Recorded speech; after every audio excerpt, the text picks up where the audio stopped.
Hello, guys and gals, and this is part 22B of our reading of Leaves of Gold.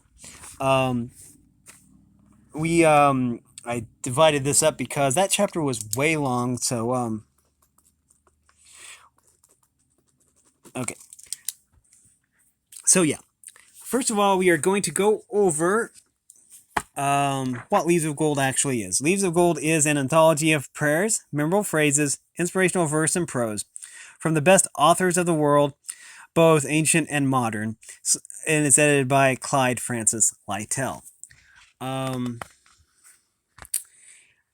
we're going to go over the copyright information, which is revised edition, 12th printing, 1964, copyright 1938 by Evan S. Coslett, revised 1948 by Donald G. Remley, copyright 1948 by A.C. and D.G. Remley. And we have, it is published by the Coslett Publishing Company out of Williamsport, Pennsylvania, printed in the United States of America. And we are going to continue with our chapter on others. We'll be reading the last 8 pages of that, give or take. Anyways, we are to good nature. A cheerful temper joined with innocence will make beauty attractive, knowledge delightful, and wit good-natured. It will lighten sickness, poverty, and affliction, convert ignorance into an amiable simplicity, and render deformity itself agreeable. That is by Addison. Next we have Via Crucis. If thou wouldst follow me upon the way, take up my cross, and a cross where I have laid it down. Cast off thy life of luxury and ease. Take to thy heart my hyssop and my crown. Tread where I trod, each step a thing of pain, meeting nor help nor succor on the road. Strengthen thine ears to listen to the gibes. I think it's pronounced gibes.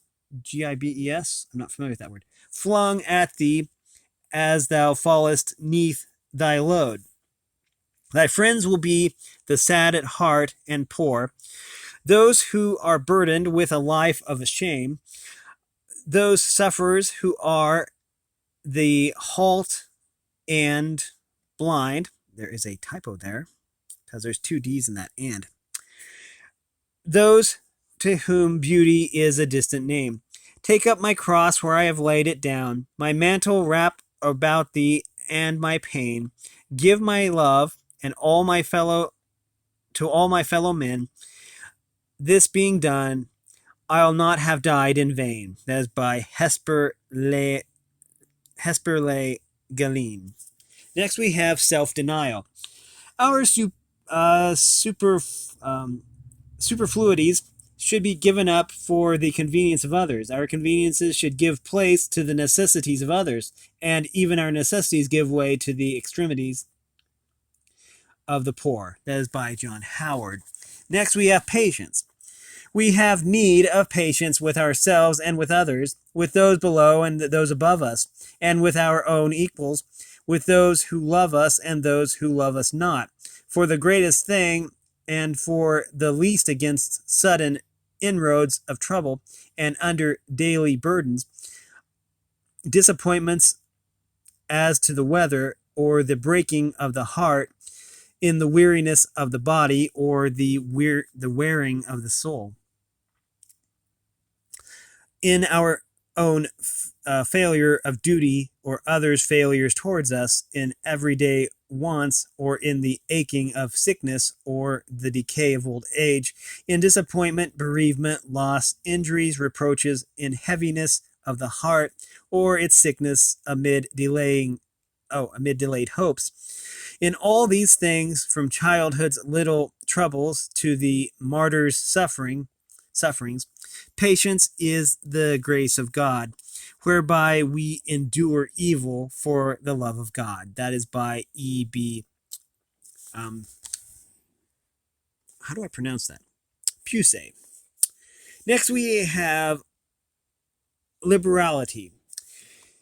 He is dead whose hand is not open wide to help the need of a human brother. He doubles the length of his lifelong ride, who gives his hand to another, and 1,000,000,000 lives are his, who carries the world in his sympathies. To give is to live. To deny is to die. That's by Selected. Next we have laymen. Preachers and laymen are each rowing different oars, but they are both in the same boat. When only one oar is being pulled, there is a lot of splash, but no progress. Let us see that both oars are being pulled. We are facing great problems and must work them out together, each with confidence in the other, each with love for the other, and each unselfishly thinking of the generations to come with less thought for ourselves, as by Roger Babson.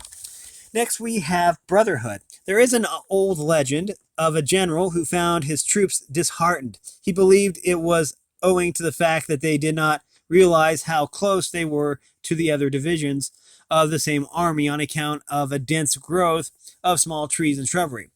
Orders, therefore, were given to burn the underbrush. It was done, and they saw they were not isolated, as they had supposed. But were part of one great army. The result was that their courage revived and they went forward in triumph. So let us burn the brushwood between the working man and the church, the brushwood of prejudice, mistrust, and separation. We all have far more in common than we think. We are all under the same great captain. Let the brushwood be burned away in the glow of uniting song and in the enthusiasm of common worship, as from the Messenger. Next we have, you want to double your wealth without gambling or stock jobbing. Share it, whether it be material or intellectual. Its rapid increase will amaze you. What would the sun have been had he folded himself up in darkness? Surely he would have gone out. So would Socrates. That is by J.C. Hare. Next we have right. The world is a difficult world indeed, and the people are hard to suit, and the man who plays on the violin is a bore to the man with a flute. And I myself have often thought how very much better 'twould be if every one of the folks that I know would only agree with me. But since they will not, the very best way to make the world look bright is never to mind what others say, but do what you think is right. That is by Light and Life Evangel. Next we have sunshiny. I didn't even know that was a word, but sunshiny. Have you ever had your day suddenly turn sunshiny because of a cheerful word? Have you ever wondered if this could be the same world because someone had been unexpectedly kind to you? You can make today the same for somebody. It is only a question of a little imagination, a little time and trouble. Think now, what can I do today to make somebody happy? Old persons, children, servants, even a bone for the dog, or sugar for the bird. Why not? And that is by Babcock. Next we have enemies. Ye have enemies, for who can live on this earth without them? Take heed to yourself. Love them. In no way can thy enemy so hurt thee by his violence as thou dost hurt thyself if thou love him not. And let it not seem to you impossible to love him.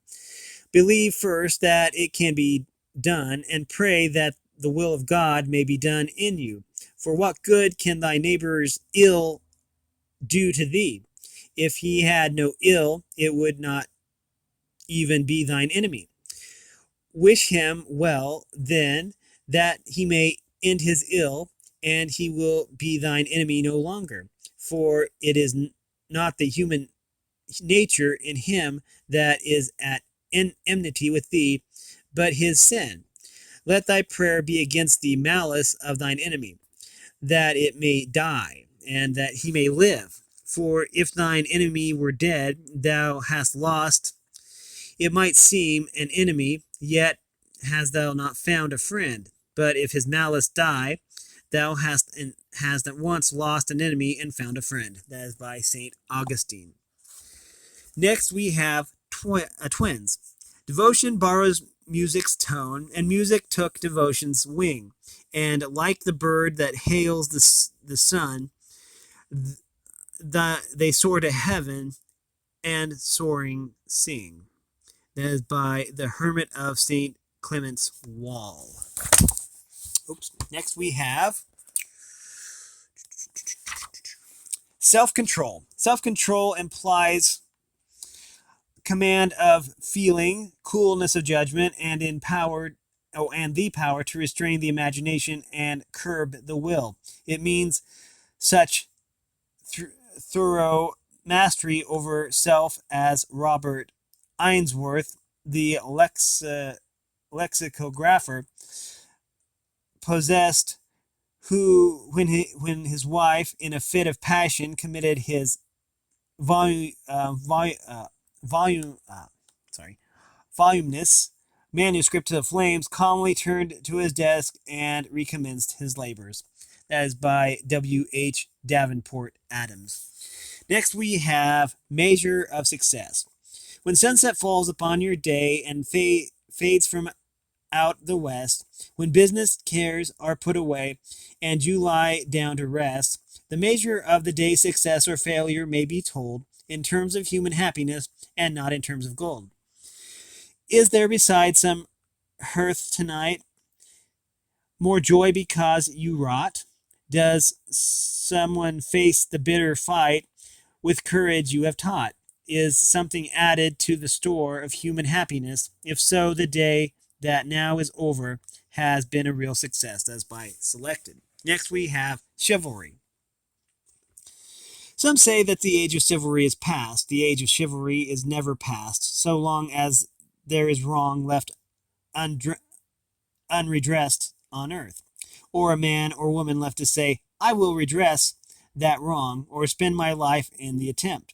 The age of chivalry is never past, so long as we have faith enough to say, God will help me to redress that wrong.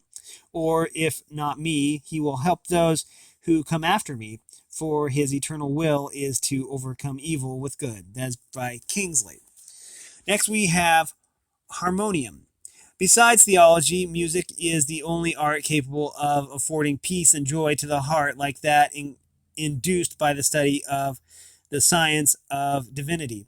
The proof of this is that the devil, the originator of sorrowful anxieties, and restless troubles, flees before the sound of music almost as much as he does before the word of God.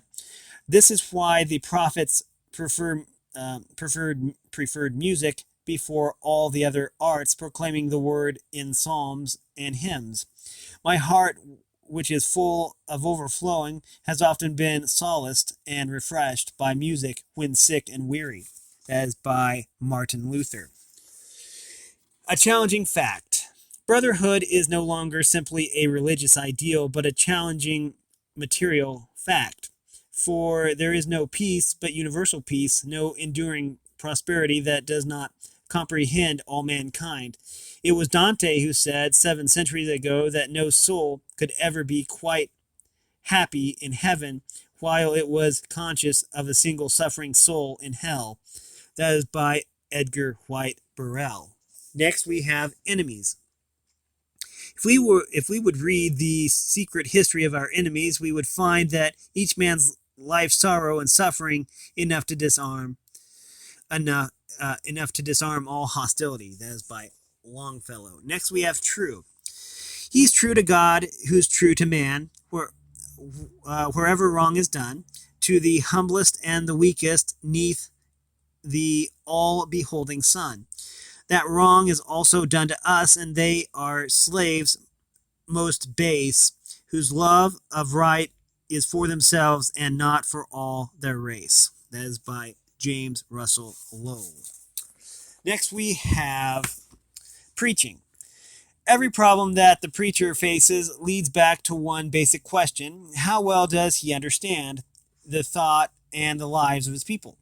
That he should know his gospel goes without saying, but he may know it ever so well and yet fail to get it within reaching distance of anybody unless he intimately understands people and cares more than he cares for anything else. What is happening inside of them. Preaching, wrestling with individuals over questions of life and death, and until the idea of it commands a preacher's mind and method, eloquence will avail him little, and theology not at all. That is by Harry Emerson Fosdick. Next we have benevolence. God is positive, evil is merely primitive, not absolute. It's like cold, which is the privation of heat. All evil is so much death to all evil is so much death to non-entity. Benevolence is absolute and real. So much benevolence as a man hath, so much life hath he. For all things proceed out of this same spirit, which is differently named love, justice, temperance, and its different applications, just as the ocean receives different names on the several shores which it washes. That is by Emerson. Next we have recommendation. Just going to check here. Okay, we're at 16 minutes in. Recommendation. The memorial tablet to Dr. Getty at Antietam. I think that's Antietam. Yeah, Antietam. New Hebrides reads the words, when he landed in 1840, there was no Christians here. When he landed in 1872, there were no heathen. These words are more suggestive than hundreds of pages of history. They are the best that can be said about any Christian worker. It is the nullification of self and the exaltation of the master that are more eloquent than words or deeds. As John said, he must increase, but I must decrease. It is Christ in us and hope of glory. It is not what we say, but what we are. Next we have measuring rods. At the close of life, the question will not At the close of life, the question will be not how much have you got, but how much have you given. Not how much have you won, but how much have you done. Not how much have you saved, but how much have you sacrificed.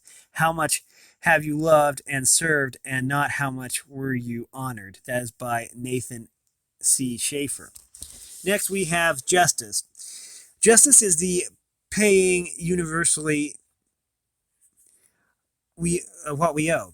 St. Paul explains this and at the same time shows the profound connection between love and justice when he says, owe no man anything but to love one another. For he that loveth another hath fulfilled the law.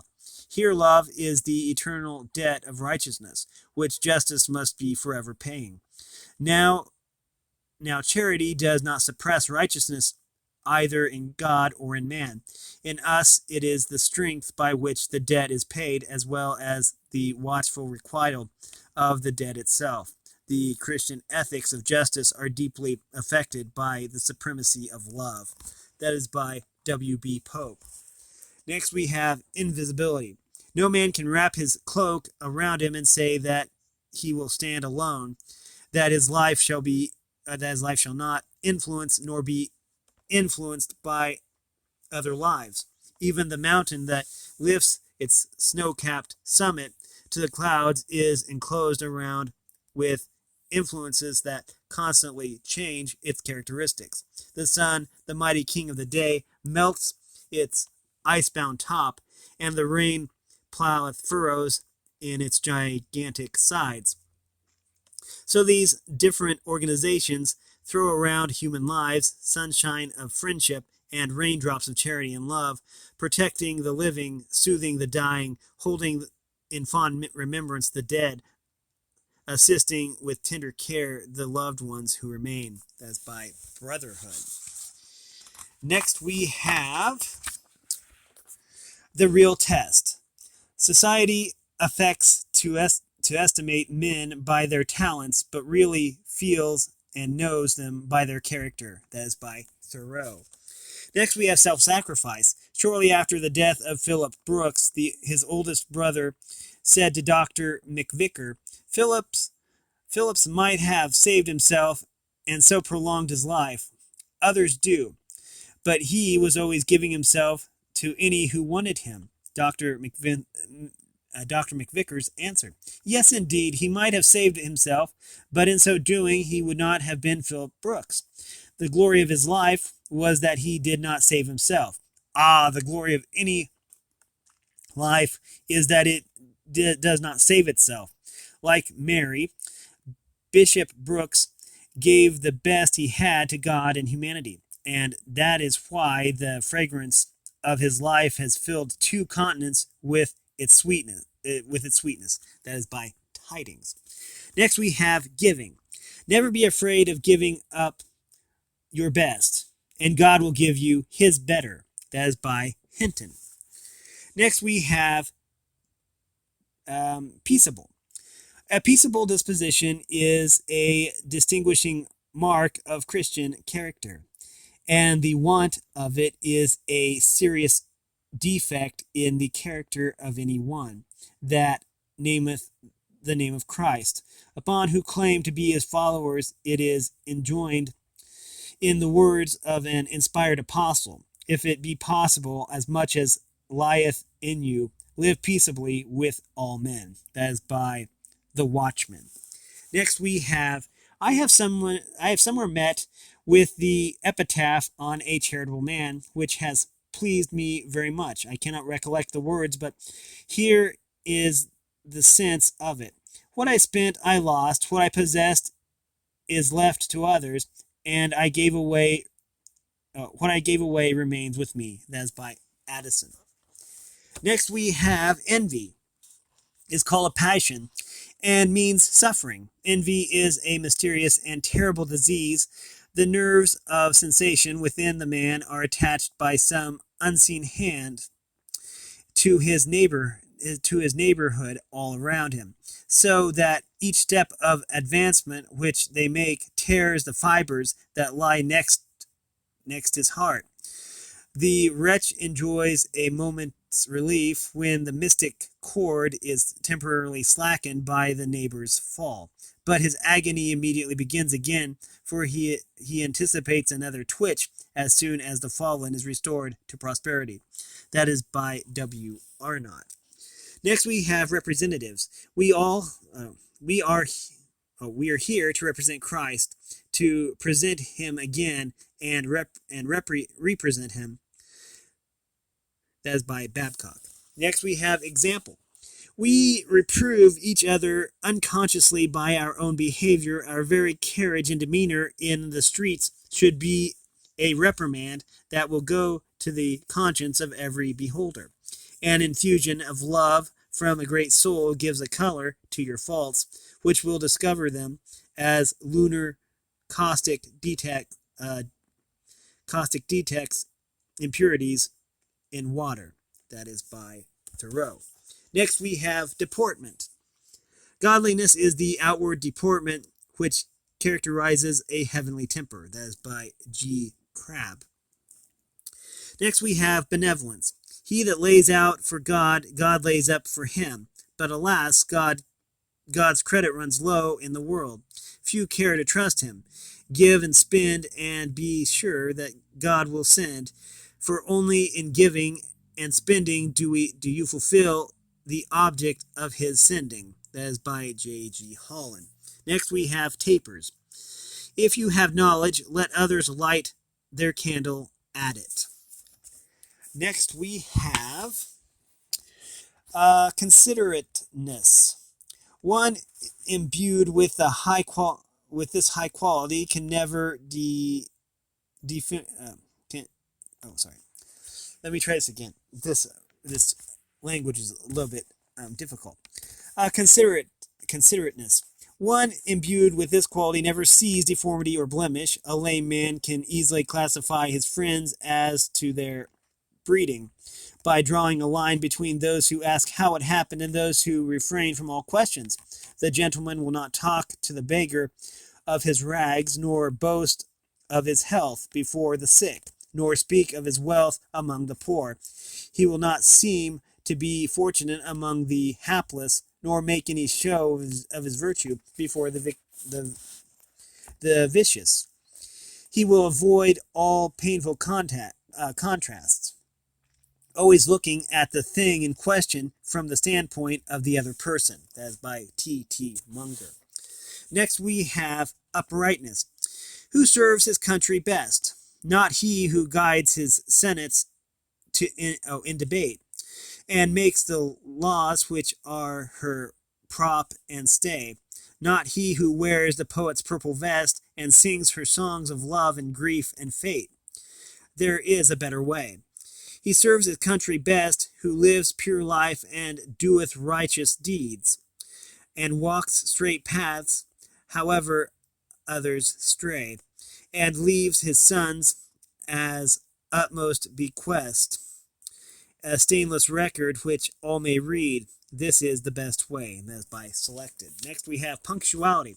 Punctuality preserves peace and good temper in a family or a business. It gives calmness of mind. It gives weight to character. It is contagious and thus leads to a general saving of time and temper and money. That is by Adams. Next we have influence. Every human being has influence. It is inseparable from existence.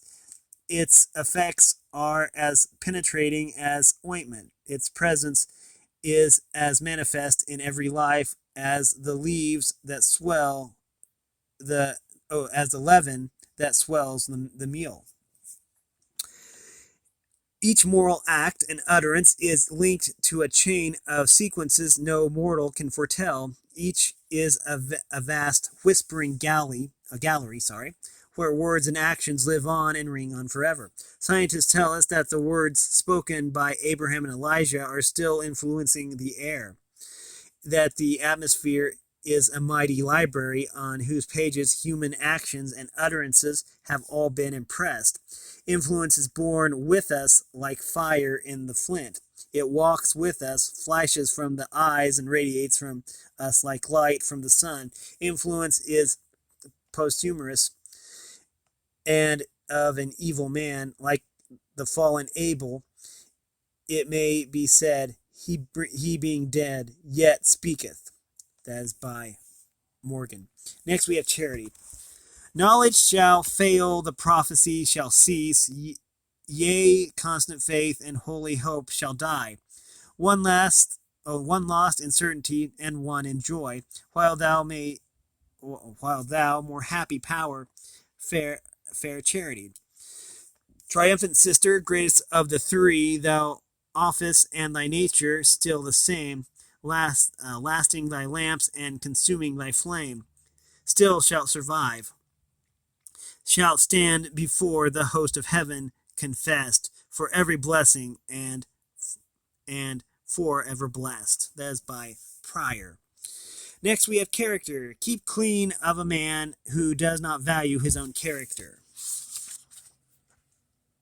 Oh, keep clear of a man who does not value his character. Okay. Next we have limitless. The church must grope her way along. Oh, sorry. Limitless. The church must grope her way into the alley and courts and purlieus of the city, and up the broken staircase and into the bare room, and beside the loathsome sufferer. She must go down into the pit with the miner, into the forecastle with the sailor, into the tent with the soldier, into the shop with the merchant. Into the shop with the mechanic, into the factory with the operative, into the field with the farmer, into the counting room with the merchant. Like the air, the church must press equally on all the surfaces of society, like the sea, flow into every nook of the shoreline of humanity, and like the sun, shine on things foul and low, as well as fair and high. For she was organized, commissioned, and equipped for the moral renovation of the whole world. That is by Simpson. Hate. I will tell you what to hate. Hate hypocrisy. Hate cant. Hate intolerance, oppression, injustice. Hate Phariseeism, hate them as Christ hated them, with a deep, living, godlike hatred. That is by F.W. Robertson. Next we have Parable of the Rhone. Erstwhile beside the placid river Rhone, paused I and pondered as I stood alone, and marveled at the beauty of the scene. The massive stream flowed on its great course. So wide, so wide and deep, yet noiseless in its glee, still rushes mad like with tremendous force, as on its winds and way toward the sea. From this majestic memory oft I scan the field of effort shown on human skill. See how true merit in the life of man runs broad and deep to execute his will. How like a river man in various poise, the greater be the life and less the noise. By Octave F. Ursenbach. Next we have emptiness. Do, and it shall be done. Do with another, that it may be done with thee. For thou aboundest, and thou lackest. Thou abundest in things temporal, thou lackest things eternal. A beggar is at thy gate. Thou art thyself a beggar at God's gate. Thou art sought, and thou seekest, as thou dealest with thy seeker. Even so God will deal with his. Thou art both empty and full. Fill thou the empty out of thy fullness, that out of the fullness of God thine emptiness may be filled. That is by St. Augustine. Next we have the bridge builder. An old man traveling a lone highway came at the evening cold and gray to a chasm vast and deep and wide, through which was flowing a sullen tide. The old man crossed in the twilight dim. The sullen stream held no fears for him, but he turned when safe on the other side, and builded a bridge to span the tide. Old man, cried a fellow pilgrim near, you're wasting your time in building here. Your journey will end with the closing day.